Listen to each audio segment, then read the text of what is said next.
Dans un repère orthonormé, on cherche à déterminer une équation cartésienne de la droite D passant par le point grand A de coordonnées moins 2, 3 et parallèle à la droite delta d'équation moins x plus 2y moins 2 égale 0.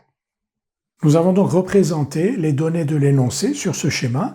D'abord, la droite d'équation delta, on en cherche deux points facilement, x égale 0, y égale 1, x égale 0, y égale 1, et ensuite y égale 0, x égale moins 2, donc voici le deuxième point, et on a la droite delta. On cherche la droite passant par grand A, moins 2, 3, passant par grand A et parallèle à delta, donc cette droite D, cette droite bleue D, on cherche donc une équation cartésienne de cette droite D.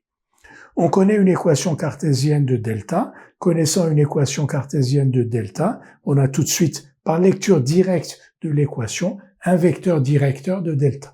Si on a ax plus by plus c égale 0, on sait que moins ba, donc moins 2, moins 1, est un vecteur directeur de delta. On sait que d est parallèle à delta. Si d est parallèle à delta, d et delta ont les mêmes vecteurs directeurs, donc u, moins 2 et moins 1 est aussi un vecteur directeur de d.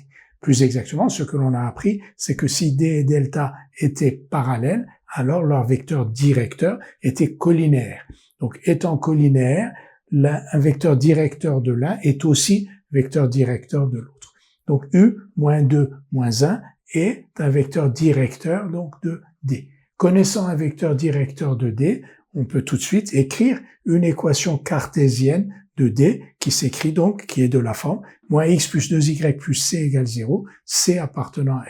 Pourquoi? Si vous regardez moins x plus 2y plus c égale 0, un vecteur directeur de cette droite-là, c'est, comme tout à l'heure, moins ba, c'est-à-dire moins 2, moins 1. Et comment on va déterminer c? On va déterminer c tout simplement en disant que cette droite D passe par le point grand A. Donc, on écrit que A appartient à D, c'est-à-dire que les coordonnées de A vérifient cette équation. Donc, c'est-à-dire que moins 2 plus 2 fois 3 plus C égale 0, ce qui donne C égale moins 8. Et donc, moins x plus 2y moins 8 égale 0 est une équation cartésienne de la droite D que l'on cherche. Donc, la voici. Elle passe par le point A. On vérifie aussi qu'elle passe ici. D'après le graphe, elle passerait par le point 0, 4. Vérifions. Donc, x égale 0, y égale 4. Donc, le résultat concorde avec le schéma que nous avons ici.